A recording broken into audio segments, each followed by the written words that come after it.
Hi guys, panoorin natin kung anong gagawin ni Kuya. Una, kumuha siya ng kahoy, tapos ginawa niyang hugis ng kutsara.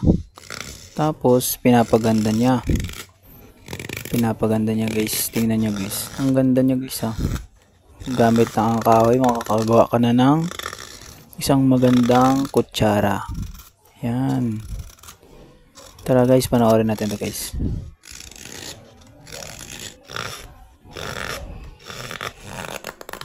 Dito sa part na to guys, malapit niya na matapos. At nakikita niyo naman, gumaganda na guys.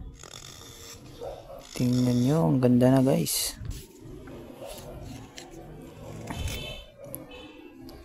Yan, ano kaya tawag yan guys? Comment nyo kayo guys kung ano tawag yan guys. Din sa parang, ano na yan. Yan, malapit na. Ayan na, patapos na guys. Oh, ang ganda na oh. Ang ganda. Ayan na guys, tapos na guys.